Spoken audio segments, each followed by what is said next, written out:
సింహం వారికి గనక చూసుకున్నట్లయితే ప్రస్తుతం మీకు కేతు సంచారం రాశిలో జరుగుతూ మీ రాశ్యాధిపతి దశమ కేంద్రంలో ఉన్నాడు. 12వ స్థానంలో గురువు వస్తున్నాడు 2 జూన్ 2 నుంచి. ఏకాదశంలో శుక్ర బుధుల యొక్క సంచారం జరుగుతుంది. సప్తమ రాహువు, అష్టమ శని కూడా నడుస్తుంది. మీకు భాగ్యంలో కుజుడున్నాడు. ఈ యొక్క చంద్రుడు చతుర్థ భావం నుంచి ఆల్మోస్ట్ ఒక 7 రాసులు తిరుగుతాడు. అయితే ఈ యొక్క గ్రహస్థితిని అనుసరించి మీకు ఎలా ఉండబోతుంది, ఏ దేవత ఆరాధన చేయాలి, ఎటువంటి విషయాల పట్ల మీకు జాగ్రత్త వహించాలి అనేటువంటి అంశాలు చెప్తుంది నేనైనప్పటికీ చెప్పిస్తుంది సాక్షాత్ లలిత అమ్మవారిగా భావిస్తూ ఆ లలితాంబిక అమ్మవారి యొక్క అనుగ్రహం మీకు పరిపూర్ణంగా ఉండాలని మనస్ఫూర్తిగా కోరుకుంటూ, ఇక్కడ రాశిలో ఎప్పుడైతే కేతువు యొక్క సంచారం జరుగుతుందో ఇది కాస్త ఆధ్యాత్మిక చింతనను పెంచుతుంది మీకు. మరియు వ్యాపారంలో అభివృద్ధి అనేటువంటిది బుధ శుక్రులు లాభంలో ఉండి ఇస్తున్నారు. కొన్ని శుభకర్మలు, కొన్ని విషయాల్లో ఎప్పటి నుంచో ఉన్నటువంటి కొన్ని మంచి పనులు చేద్దామనో లేకపోతే కొన్ని సర్వీస్ ఓరియంటెడ్ రిలేటెడ్ సంబంధించి చేయడానికి అనుకూలంగా ఉంది చెప్పాలంటే. అదేవిధంగా 1వ తేదీ కాస్త ఈ ఏదైనా ప్రాపర్టీ తీసుకునే విషయంలోనది కొంత జాగ్రత్తగా ఉండాలి. మరియు అదేవిధంగా 7, 8 తేదీలు ఎట్టి పరిస్థితుల్లో కూడా మీరు వివాహ నిర్ణయాలు తీసుకోకండి.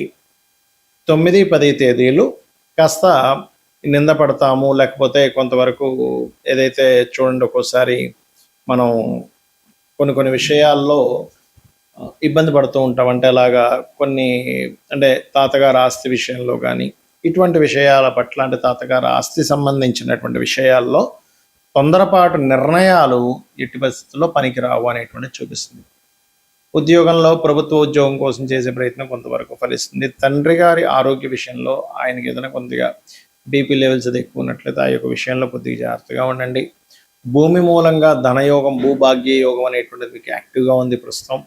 ఇక మీరు నిత్యము కూడా దత్తాత్రేయుడి యొక్క ఆరాధన, కాలభైరవుడి యొక్క ఆరాధన, కాలభైరవ అష్టకం చదువుకోవడం చేయండి. మీకు అన్ని విధాలా బాగుంటుంది. మనకి ఈ గోచారంలో ఉండే గ్రహాల మూలంగా కూడా ఇప్పుడు చూడండి సర్వసాధారణంగా మే ఎండింగ్ కల్లా అయిపోతుంది మనకి ఇప్పుడు కూడా ఎండాకాలం అనేటువంటిది. జూన్ నుంచి చాలా చల్లగా ఉంటుంది, కానీ ఈసారి అలా ఉండదు. ఆల్మోస్ట్ మే 23 తేదీ వరకు కూడా కుజుడు మేషంలో ఉన్నంత కాలము కూడా వేడి అనేటువంటిది ఎక్కువగా ఉంటుంది. గుర్తుపెట్టుకోండి, ఎండ తీవ్రత ఎక్కువగా ఉంటుంది. ఈసారి ఉండేటువంటి ప్లానటరీ పొజిషన్స్ వేరు.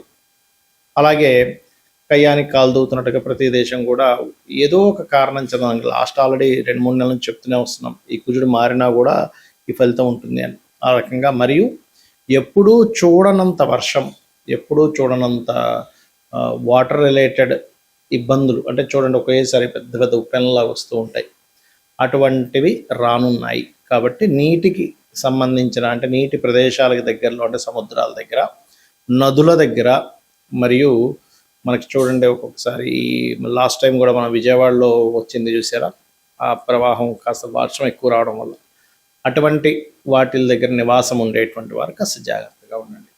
మరియు నీటి మూలంగా కూడా వచ్చే వైరస్లు ఉన్నాయి కాబట్టి కాస్త కాచి చల్లార్చిన నీరు తాగుతూ ఉండండి. ఇక ఇక్కడ గోల్డ్ రేట్ అనేటువంటిది ఒక 1 year వరకు ఫ్లక్చువేషన్ అనేటువంటిది అవుతూనే ఉంటుంది, పెరుగుతుంటుంది, తగ్గుతుంటుంది. ఈ యొక్క ఇదైతే ఉంది క్లియర్గా.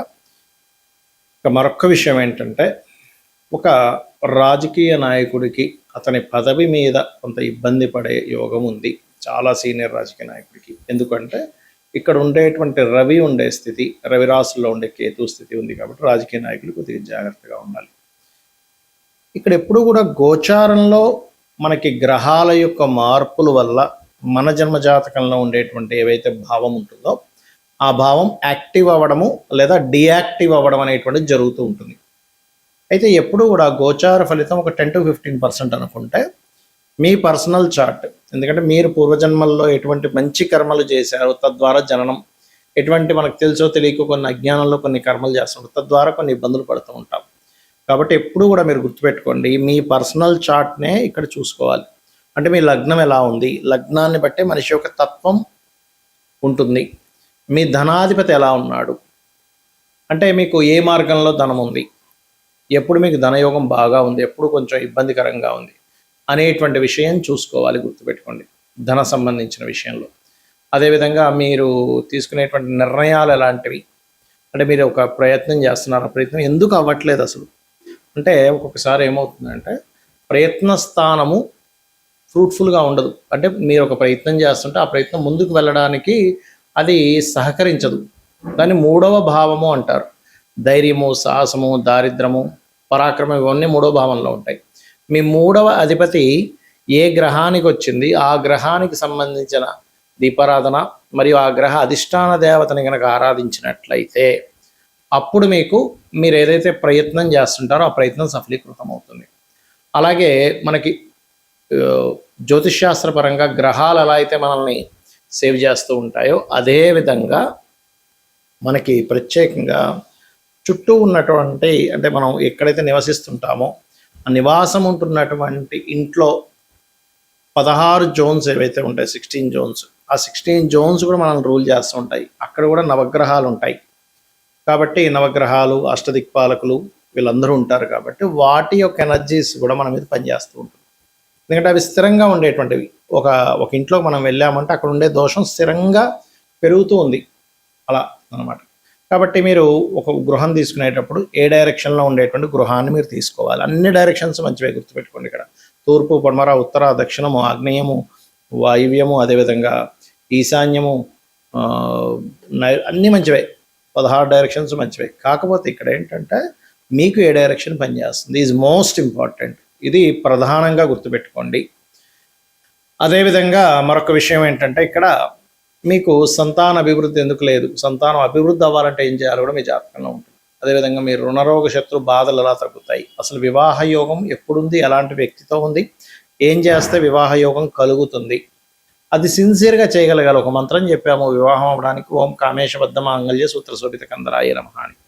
2 రోజులు చేసి మానేసి మళ్ళీ వారం రోజుల తర్వాత మళ్ళీ మొదలుపెట్టి మళ్ళీ మానేసి 2 రోజులు చేసి అలా చేస్తే మీకు ఎక్కడా కూడా ఫలితం రాదు, గుర్తుపెట్టుకోండి. చిన్న ఎగ్జాంపుల్, జిమ్కి వెళ్తేనే రెగ్యులర్గా వెళ్ళాలి. ఒక 2 సంవత్సరాలు వెళ్తే మీ బాడీ ఫిట్ అవుతుంది. అలాంటిది మీరు మంత్రము ఎలా పనిచేస్తుంది? 2 రోజులు చేసి మానేసి మళ్ళీ 3 రోజులు చేసి మానేస్తే పనిచేయదు. రెగ్యులర్గా రోజు చేసేటువంటి మంత్ర సాధన మీకు చక్కటి ఫలితాలను ఇస్తుంది, గుర్తుపెట్టుకోండి. అలాగే మరొక విషయం ఏంటంటే ఇక్కడ గమనించినట్లయితే మీరు ఎప్పుడూ కూడా మీ జాతక చక్ర రీత్యా, అంటే మీ యొక్క దీని పరంగా చూసుకుంటే ఎప్పుడు కూడా గుర్తుపెట్టుకోండి, మీ లైఫ్లో ఒక మంచి దశ అనేటువంటిది ఉంటుంది. ఆ మంచి మహాదశ ఎప్పుడుంది, మంచి అంతర్దశ ఎప్పుడుంది, అప్పుడు ఎక్కడా కూడా మనం రెస్ట్ తీసుకోకుండా పని చేయగలగాలి. అది అసలు మీకు ఆ సమయం అనేటువంటిది ఏదైతుందో మీరు రెగ్యులర్గా సంపాదించేదానికంటే ఒక 10 టైమ్స్ ఇచ్చే టైం అంటారు దాన్ని, మహాదశ. అది ఒక్కొక్క లగ్నానికి ఒక్కొక్క గ్రహం ఇస్తూ ఉంటుంది.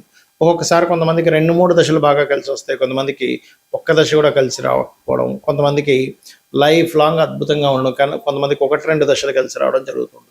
అదేంటో పట్టుకోగలగాలి. లేదా ఇప్పుడు నడుస్తున్నటువంటి మహాదశ బాగా యోగించాలంటే ఏం చేయాలో పట్టుకోగలగాలి. అంటే ఎలా చేసుకోవాలి? ఇప్పుడు నడుస్తున్న మహాదశానాథుడు ఎంత పర్సంటేజ్ మనకు ఫేవర్ చేస్తున్నాడు? ఒక 20%, 30%, 40%, 50%, లేకపోతే 70% అనేది ఉంటుంది, 80%, 90%. ఇప్పుడు మిగిలింది ఎందుకు అక్కడ మనకి యోగించట్లేదు? దానికి సంబంధించినటువంటి రెమెడీ ఏం చేసుకోవాలి? చిన్న చిన్న దానాలతోని, ఒక మంత్రంతోని దాన్ని అధిగమించవచ్చు.